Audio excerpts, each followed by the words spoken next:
Hey, everybody. Welcome to Inside the Mind, starring Milos, Sarcev, and brought to you by JYM Supplement Science. Please welcome the man himself, all the way from Las Vegas, Milos Sarcev. How are you, Mishko? Well, I'm just going to tell you proudly, we did the Hyperemia Advantage training system for JYM supplements last 3 days. Wow. We just completed the first 3 workouts, shoulders, legs, and arms. And you'll see on our website very soon, Hyperemia Advantage system training style, not just supplementation, but training style. Oh, so look out for it, gymsubs.com.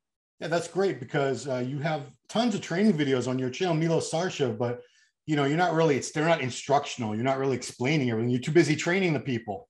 You can't sit there and explain everything. So that's cool. Yeah, I'll watch that. See, I think I explained myself a million times. There's people listening but not hearing. Right. I'm going to tell you like this. There is so many different programs you can call any 3 sexy letters and numbers, and then now there is a program, right? Even you suggested that I should call my system a certain way, so I can come up with something. No, I'm just always honest to myself. I am after maximal stimulation of maximum amount of muscle fiber of a targeting muscle group every time I set my foot in the gym, which means combination of heavy duty and that's myofibril, hypertrophy specific, and sarcoplasmic, giant set, drop sets, supersets, you name it. So I'm always true to that. And then, you can create your own workouts right there on the spot. It's not like this exercise has to be before that one, order of exercise, or this tempo, this grip, this stance, this type of muscle contraction. I'm just always open for surprise the muscle, don't let it adapt, bring something new. So today I had a perfect example. Austin Simpson, he came his top level national competitor gearing for the nationals. First time in my gym just 2 hours ago. Had no clue what he's going to do. And I exposed him to everything different. Super slow, eccentric, super slow concentric, stretch overload, isotension, hold for 10 seconds, hold for 30 seconds, a kind of nightmare. So he was all in shock because, I mean, let's face it, why do we always do the same exact thing? If I ask you right now, can you tell me Arnold Schwarzenegger or Lee Haney's or anybody's chest workout? You don't have to guess too much. Oh. You're going to say, yeah, okay. Bench, incline, flies, cable cross, maybe dips, That was it. That's all they did. And then many times the people are saying like, oh, you just want to be different for the sake of being different. I said, for the love of God, I mean, the variety of movements that you can do specifically and, get some excitement in your training and then challenge these kind of things. But anyway. Okay, yeah. That all sounds really cool. But I've been dying to talk to you about this subject, and I never had the chance because we were busy with other questions. But the Masters, they're talking about the Masters Olympia coming back next year, very, very possibly. I think it's confirmed, actually. Pretty sure it's confirmed. So, number one, would you think about doing it? No, never, because I lost my competitive spirit. When you decide to do something at the highest level, then you have to be honest yourself. Are you ready to put yourself into it? Which means you eat, you drink, you breathe, you live bodybuilding, right? Yeah. So if I would compete at any other level, but my maximal level, I wouldn't allow myself. So no, I don't have that spirit in me anymore, right? And let's face it. I mean, you guys are kind of contradicting. First, you're jumping on the people, bodybuilders that do certain things, and then there are so many recent deaths. So danger of this, danger of that. But then you're going to encourage 50-year-olds and older to do that. I mean, come on. Yeah. So there is absolutely, I am not for a Masters whatsoever. I'm going to tell you, I'm going to say this, it's irrelevant here in the United States, but for example, we have somebody in my country, Serbia, back in the day, that when he competed in normal events, he could never accomplish anything. So he waited until he's 60 years old and then competed in some whatever federation that had like two competitors that don't even look like a bodybuilders. Oh boy. And, he contributed, Mr. World class, world champion, Miss Universe, whatever titles. And then he got the 20 titles of those. Jeez. So, come on. Okay. You shouldn't be, even stating that you're world champion in something, especially in the age group that nobody should be competing. Yeah, that's a really good point. Well, I'll get rid of the Masters Olympia discussion, but I just got one more thing. Yeah. Who would you think should be qualified or invited to it? Should it be people that have been like top 10 in the Olympia before? Just any pro? Because I hear some people saying, well, let's let the guys who turn pro at North American Masters and Team Universe Masters and Masters Nationals, these guys that you've never heard of them because, most of them, they turn pro at age 45 or 50 or 60. This is a tough. Well, I kind of always remember everything, but I don't remember what was the requirement back in the day when originally they made a Masters Olympia for the first time. Yeah. I know that Lou Ferrino and Robbie Robinson, Sonny Schmidt, Boyer Cole, major pros entered. But then there was also Olympia over 50, Olympia over 60, right? And I don't think there was any qualifying event that anybody has to do something to qualify. And Mr. Olympia, just name to it, it should be prestigious. You should be able to say, I qualified, thus I'm, able to compete. So that's a very good question. I didn't think about it. I think they're going to just open up the age category for anybody that has a pro card. Oh, geez. And they're not going to selectively pick, which is, again, watering down. That's too many. That's way too many guys if they do that. Way too many. There's a lot. I don't think you realize how many Masters pros there are. There's a lot of them.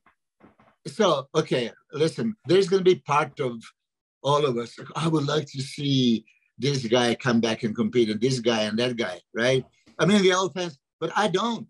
Why would I, like, for example, telling Lee Haney now that, okay, do it, or else, why, for the love of God, right? You got out of the sport. You're living a normal life.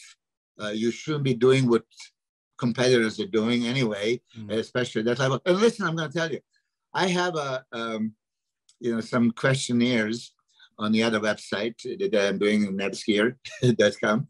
Yeah. And there would be like a guy that is 65 years old preparing for nationals. And he's asking me if this, and that cycle would be okay. And levels that this guy was going to use would be higher than the level that I used when I prepared for Miss Olympia. You see, you're 65. You shouldn't be doing it. You shouldn't be competing, period. And then he told me, are you aware that there is Masters over 50, 60, 70, and 80? Yeah. I say, you have to be kidding me. I mean, so again, I don't want to say anything politically incorrect. Gotcha. But, if you ask yourself, is this ethical to encourage old people like that now to expose themselves to the, competitive approaches? Let's just put it that way. I'm really against it. So every time somebody asks me, are you going to do the Masters? Yeah. Why on earth would I do it? Tell me, is this going to do something for me or for somebody else? And I never did bodybuilding for somebody else. I did it for myself, right? So no, I think that it's a completely wrong idea of bringing. I hope they don't bring it. Honestly, I hope they don't. All right. Well, let's turn our discussion to the Mr. Olympia. We all love that every year.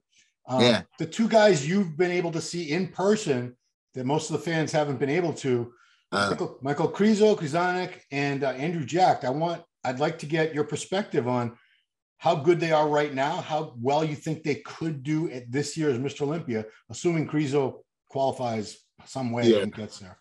I think I said it a couple of times. I was with Jay Cutler in the podcast, and I said, honestly, I mean, I am in this sport since 80s. I've seen everybody on the stage, 80s and 90s and so on. Yeah. And I see quality when I see one, right? So first was, I've seen Andrew Jack a few times before. I've seen him about 8 months ago posing, and he impressed me definitely right there. I know he's unbelievable potential, but okay, I'm going to touch him after I said about Michael Krizo. Okay. Michael, I've seen only on the pictures, and he's very impressive on pictures, some videos on Instagram, yes. Yeah. But when he showed up in the person and he posed for me, I mean, you can roll that video. If you don't have it, I'll send you. Again, he posed for me at Dragon's Lair, and I said that before, going into the frontal biceps, I was just looking what is some application that can really Photoshop him right in front of me. Those arms are the most incredible arms I've ever seen. Frontal biceps, like Jesus, right? Then side chest, like shoulders, arms in general. You know, thickly chest. Even though I said that I think he can still improve the chest to be a little bit more rounder, but that day he was doing a back, so and he was traveling, so he was not maybe fully loaded. Yeah. But has great legs, quadricep separation, very deep quality. You can see even some cross-serrations, hanging hamstring, good calves, complete package. The only thing that I think would maybe hold him at this point would be that back that I'm sure a lot of people are talking about. Yeah. He still doesn't have that width of some of the guys. Right. Some of the guys, they really have that crazy V taper. So I think that would be apparent in direct comparison. And for that reason only, would he be able to make that top 6 in the first outing? Yeah. If he improves the back, you know, to the point that it's a little bit wider and a little bit more defined, a little bit thicker upstairs. You know, he does need this to be top Olympia competitor. Everything else is there already. He has a striated fibrotic muscle, those deep tie-ins, a separation that you can just, you know, kill for. Then skin is just about perfectly. Like you have to wonder, do you even take any supplementation because it's super clear, right? Wow. Jay Cutler realized when he was posing with him at Venice Golds, that he has such a quality, you know, fibrotic tissue that is missing nowadays. There's not too many guys that have that. Michael Krizo has this, you know, all over the place. So he is definitely not elite IBB, you know, second rank. He was top champion from there, realizing if I really want to be, you know, competing against the best, I have to come to, you know, IBB Pro League and challenge myself here. And he is ready. I mean, of course, he believes in himself that he can even win Miss Olympia. So let's see what happens. Yeah, it's funny you mentioned that rare quality of the fibrotic muscle where you can see every little fiber, because that's what I feel if Big Ramy had that, I think he could win the Olympia 10 times. 100 times, yes. 100 times. You see, yeah, that's what Hadi Choopan has. Yeah. And Hadi Choopan impresses always so much because, you know, most muscular, you can see, you know, fibers all over the place, intercostal serratus. You know, back in the 90s, we were seeing much more of that. You know, that there was many guys that you can look at them, feathers on the shoulders were expected, triceps, lats. I mean, look at 93, Sean Ray, Dorian, and Flex Wheeler when they did this a lat pose when they just you know, show the fibers. You know, like, oh my God, you could, like a guitar, you can, you know, play the guitar on every fiber on their back muscle. Yeah, that's missing nowadays. You know, so he is definitely good. Cool. Now, Logan Franklin came here to train with me, and there was day after the USA. Steve Blackman was in the gym visiting Flex. So it was like perfect. Like, okay, so Steve, can you take a look at Logan? Because let's give credit where credit is due. I mean, and people are saying, even those comments, why is Steve, this is conflict of interest. He's a big judge at Olympia, and he shouldn't be advising other people. Steve is biggest fan of the sport, living, breathing, whole his life, everything about bodybuilding. How many hundreds of people fly to his gym to see him, right? Yeah. And he would give exact opinion.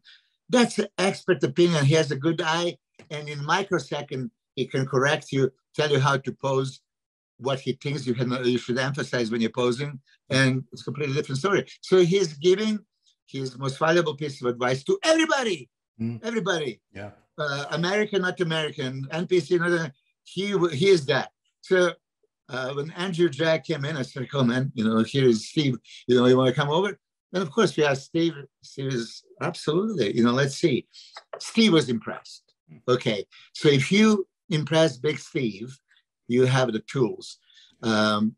Flex Wheeler is his coach, right? And George Farah is his guru. Yeah. So I don't know how they arranged that, but yeah, they're both involved. But Flex Wheeler got Andrew, and Andrew can do what Flex did back in '93 when he turned pro and entered 4 shows before the Olympia and won all of them. And he was going to Olympia as a favorite, right. So yeah, he's one of the favorites to win. Yeah. And he placed second to Dorian.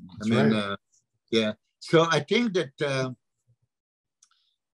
Andrew actually has that potential. I mean, seriously, because people say, yeah, he's a rookie and you need to, pay your dues and have to be seen and have to do this. He was such a standout at Texas, bro. Yeah. You see it. With structure, right? With the muscle quality, with the V-taper, with the depth of his super flat abs and stomach and deep abs. I mean, flaring quads. There's nothing missing already, right? If he gets conditioned out of his mind, I mean, he was 290, right? 292. So how much bigger you need to be? So is he immediately top contender? This is what I keep saying. This is Mr. Olympia, and this time, I think that top 15 is going to be absolutely ridiculous. Wow. Like 99, I was talking to Jay. 99, Jay placed 15 out of 16 at Mr. Olympia. And Jay was in crazy condition, ripped to pieces, right? Wow. But in this kind of lineup, somebody has to be first, somebody has to be last. Right. So there's a lot of people aspiring for that first call out. That first call out for sure is going to be top 3 from last year, and then who we're going to add. 4th and 5th from last year, Hunter and Nick. Yeah. Of course, they almost already have their place in the top, first call out. So you can see that, and then who else is going to break it in? So from the outsiders, they have to look off the chart good to get this first call out. I think that this year Olympia, contrary to other years, they're going to have a second call out. There's going to be ridiculous. And then they're going to start mixing first and second call out because there is, more than 10 guys that can at any given day beat each other. Wow. That's going to be sick. That's going to be crazy. Yeah. Okay. So that's all the Olympia questions. Can I just give one normal Milos type of question, actual advice from someone can use? Someone wanted to know, in regards to rebound training, what would be your approach to adding maximal muscle mass right after a body recomposition phase? So I think they're talking about what you would do with someone right after a contest when they're going to start eating again. It's perfect. And you see, if you analyze my career, I was always in the rebound phase because I always compete. So there's this is how I like to grow. So let's face it, doesn't matter which coach is going to be there. Okay, before I answer this, you've seen today on YouTube, Big Ramy, 336 pounds pictures. 339. He's even bigger now. Really? I saw 336. Okay. And then if I ask you, does he have a 36 pounds to lose from this kind of condition? Nope. No. I mentioned Nasser somebody the other day in 1995. He came in 94, to San Diego, and then we started training and everything.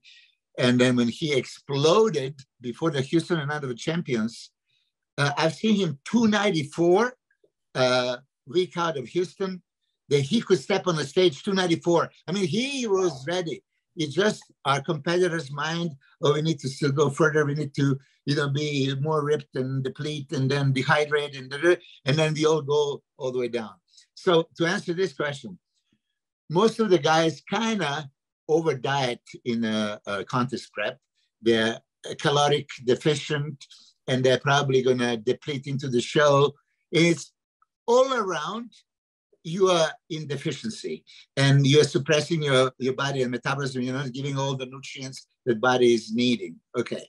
So now, as soon as you finish contest, it's a perfect opportunity to incredibly, put quality muscle mass by eating the same way and now you're getting yourself out of the deficit. So you add additional 100 grams of carbs, 400 calories. It's nothing, right? Yeah. First day, and see how the second day, maybe, another 100 grams of carbs. And then see, I don't like to see people blow up like a balloon fish, right? And lose what they worked so hard for. I was competitor 365 days a year. That's why when you look at how many photo shoots and pictures I have all over the place. Yeah. Because I was on a 3-day notice. You want to shoot? Okay, let me do it. Okay, so rebound phase is most valuable time of the year for everybody because now, okay, you were strict, you're depleted, you're deficient. Now you can eat. So is this any reason for you to be in caloric deficiency now when you want to grow? There's no reason. Before, I need to lose some body fat. In order to lose the body fat, calories in, calories out, I have to have a higher expenditure than intake. I understand. Now, okay, you are super lean for a contest. Now you can start putting all these carbs, and I am going to say carbs, not any calories or fat, because post competition, it will make no sense for any keto diets or favor the fats over the carbs. You're a bodybuilder. Your fuel that your muscle is using is carbs. Okay, so carbs can be used, carbs can be stored. Now you have all this glycogen capacity, muscle and liver ready, for those carbs that you're gonna give. You're staying low body fat, so you don't need to add fats, but you can keep the protein high and start adding carbs. Once you establish this metabolism and exchange, burning carbs, storing carbs, in the glycogen storage of the muscle. That's it. Then you're going to realize, oh my God, I can have so much more carbs when I'm dieting. I was just following the blind. Everybody goes low carb, so let's follow the blind. I'm going to do, and then you can see them, catabolizing the muscle, being flat, nothing is happening. The flex muscle is not responding. Yeah. Because they're deficient, of course. Empty the gas tank, you're not going to drive. Empty the tire, you're not going to be able to move. Right. So empty your body from fuel that muscle use, you're going to look like that. Now, rebound phase, put it back in. You've heard Jay Cutler that he was normally eating up to 1,000 grams of carbs a day. I was normally in 600-700. And then sometimes I would go to 1,000. If you really train intensely, I would say 200 grams of either carbs, glucose, or glycogen, you're going to use up for that, just for the training. Yeah. If you train twice a day, that's that. 400. And then everything else. So I would suggest, even if you're a keto guy, fat adapted, you stay away from carbs because you're afraid of carbs, because you don't understand carbs. You don't know how to use carbs as a friend. I'm serious. Yes, keto diet is the best for fat burning. Okay. You already burn your fat. You competed. And now you're in a rebound phase. You have no fat. So why would you continue, with, being fat adapted? Yeah. Fat is not going to give you a fuel for a muscle like carbs will. So this is what I'm saying. So in all this rebound phase, you heard me speak about this before. Your basic metabolic rate, very easily calculated, BMR calculator, your height, weight, age, gender is going to give you your BMR, and then add every physical activity that you do throughout the day, and there are formulas. This non-exercise thermogenesis activity. Like if you're a personal trainer, like when I was in the gym like 2 hours ago, I basically almost train with my guy because I'm into every training. I'm spotting him. I'm there. You know, it's not normal energy expenditure of non-activity, right? So you can gauge, be free-minded, and say how much you think this activity right now cause carbohydrate expenditure, okay, glucose. How much? Your brain uses 500 calories, 125 grams of glucose a day. That's your brain functioning. Yeah. Okay, brain. Yeah. You know, brain of course prefers glucose. Right. You know, so but anyway, this is my idea that if anybody at any point of the diet afraid of carbs, so be it. But in rebound phase, I would put rebound and then big stamp carbs. Of course, protein is always constant. You heard you heard me say I'm super high protein. I was eating 450, 550 grams every day for 15 years straight. You know, I am 1.5 is not enough for me, gram per pound. I was doing 2 grams of protein per pound. So that's what I would always suggest to everyone.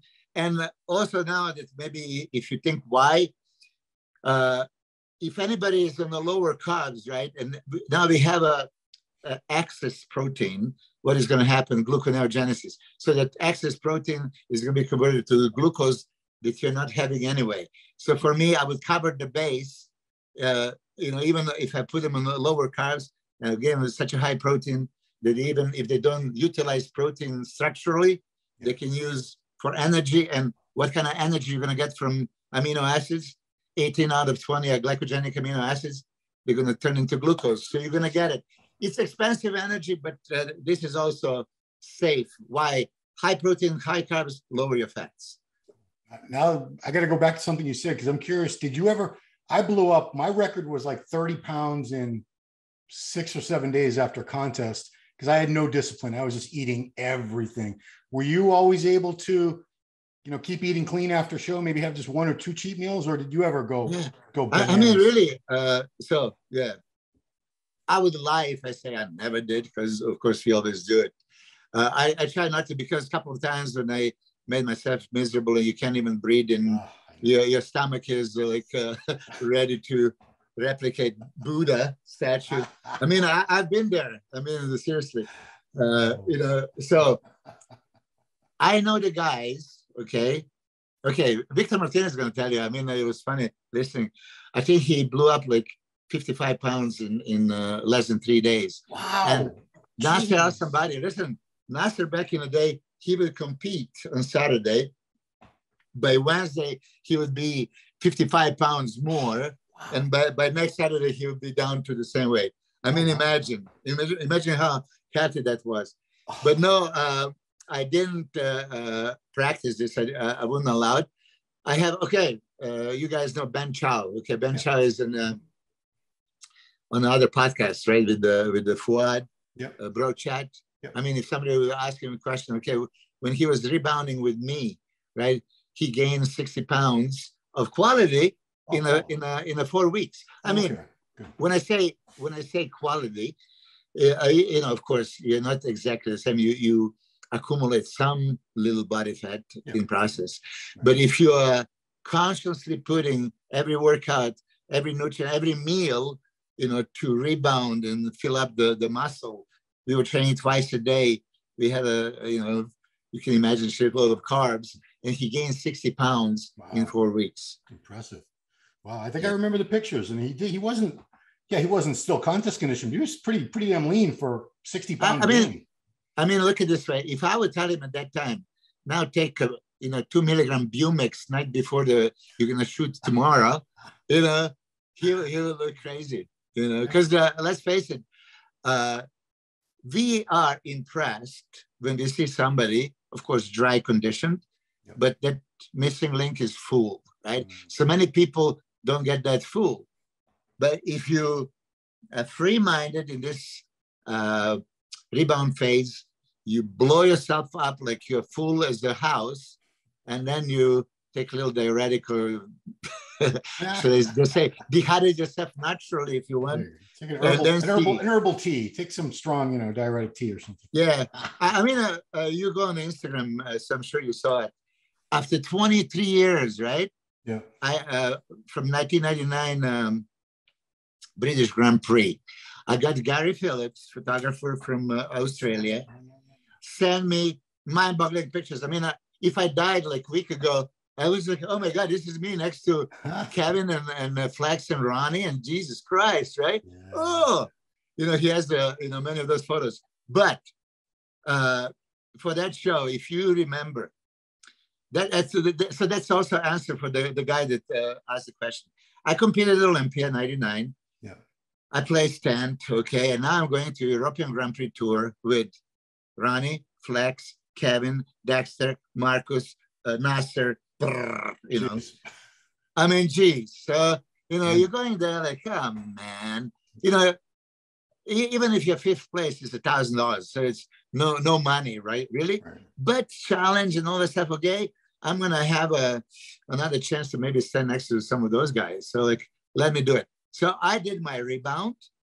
After the Olympia, 7 days straight, I was eating like 1,000 grams of carbs a day with my, principles that I'm not going to necessarily say it. Everybody already knows. 1,000 grams a day. I was so goddamn full that this was beautiful. The only thing that I didn't like, my stomach was also full. Was it? I couldn't really. Wasn't it like 20? Didn't you do like 20-pound gain, just fullness? It was ridiculous. I mean, I was 255 backstage. They actually had a scale. And you know what? Nasser asked somebody. Every time he traveled, he had the scale with him, and then he was, I don't know, maybe intimidation factor. He was stand on that scale right next to you. It's like, oh shit. So that was the principle of me filling up. If you ask any experts, what is glycogen capacity in a human? And then they're going to tell you, oh yeah, it's maybe 500 grams. Yeah. So really, muscle glycogen capacity, how much do we have? So normal Joe Blow, that doesn't train normal humans, maybe they don't have a need to store more glycogen and energy reserve for muscular contractions. And, so there's different story of the average human than the athlete that uses, and then the bodybuilder. So for bodybuilders, as many coaches know, and you as a competitor, try to put only 500 grams of replaceable carb to fill up the glycogen and sit at home, watch TV, don't spend any energy, right? It's not going to happen, So how much is that muscle glycogen capacity? Dramatically much higher.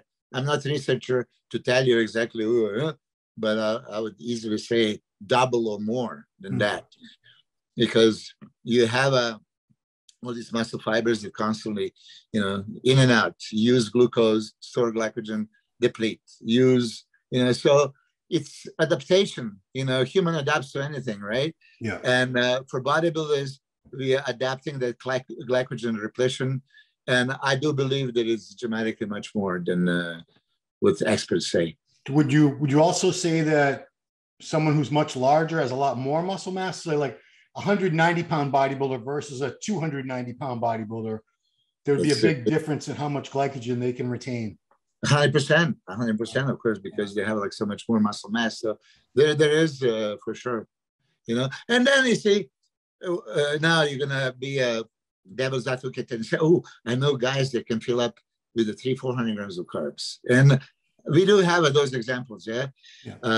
We have people that have a different metabolism, then different utilization, and dramatically much more retention or storage capacity, they can hold it. And then you have those,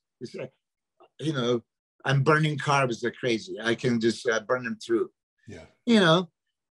For me, every moment of the day, you see, this is how I always think, because they're going to say, no, just give me what it fits your macros, 24 hours, caloric expenditure, caloric requirement. No, I am analyzing my activity level. So if I give all my nutrients, enough protein, enough carbs, enough fat, enough calories to hold me for this next 3 hours of activity. And if my activity is muscle contraction, obviously I'm going to be smart enough to put the glucose for that contraction.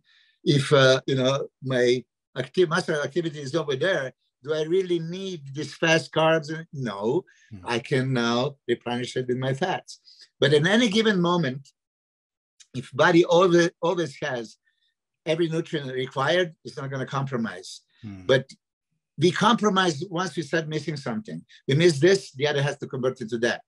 You miss that, you have to convert to this. Yeah. So they say like timing is not important. Timing is crucial. So now you eat simple carbs. Oh, simple carbs, what? Glucose goes in the bloodstream in 3 minutes. Oh, your insulin is going to be released. Insulin is going to be there. Now it's not anymore just hormonal situation. I mean, the nutritional environment, but also hormonal situation that you're causing. Now I'm releasing insulin that is now here, and insulin is not selected. It's going to store everything.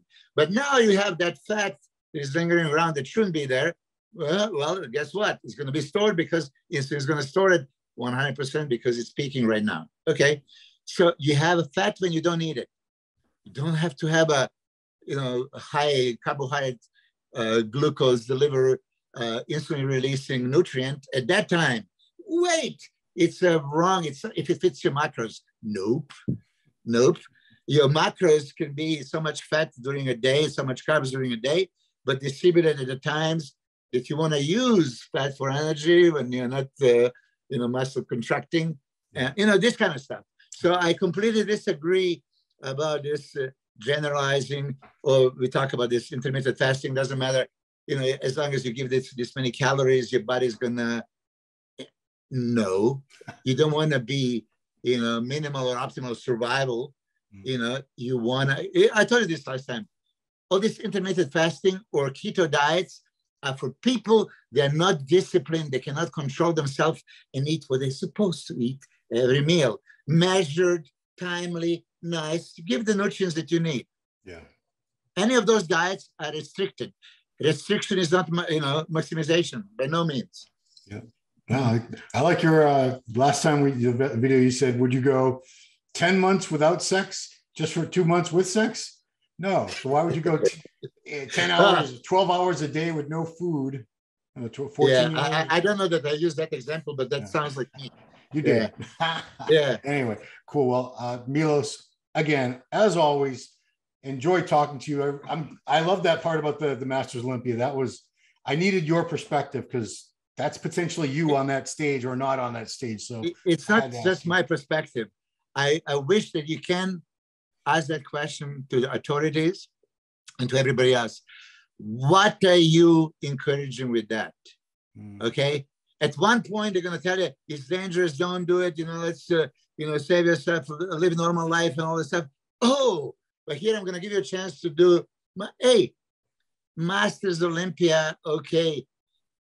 Old man, like I was saying, the example, you need this title for yourself. So now you can say, I'm a master. Your competitive days should be long over. Yeah. Now, if you do it for yourself, be in shape.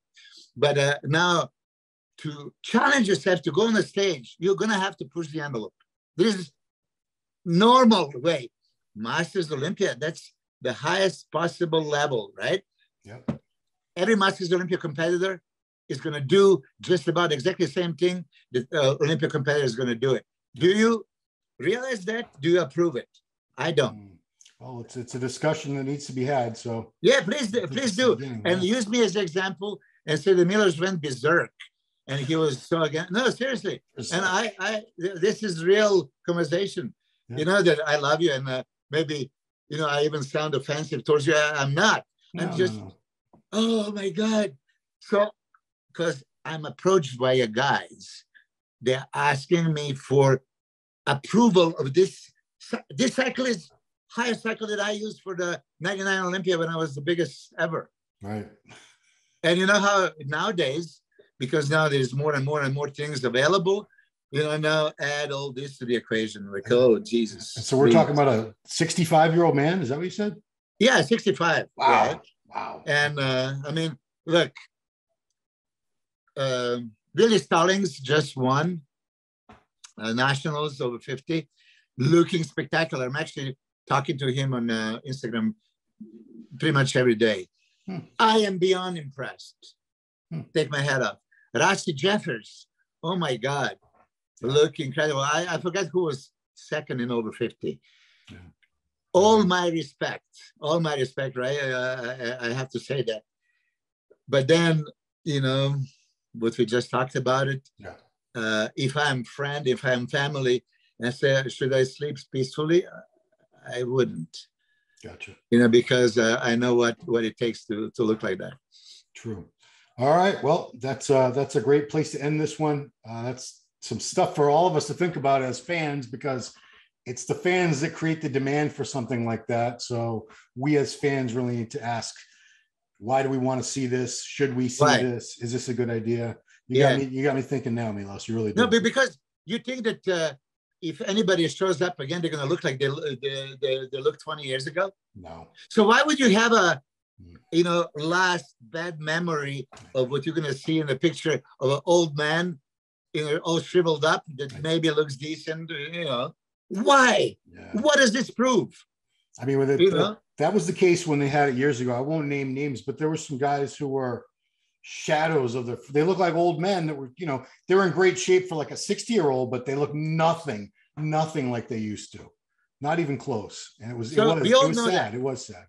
We all know that this is what you can expect.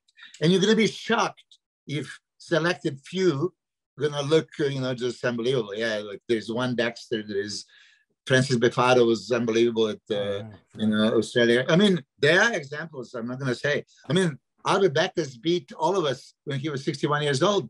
Yeah, okay.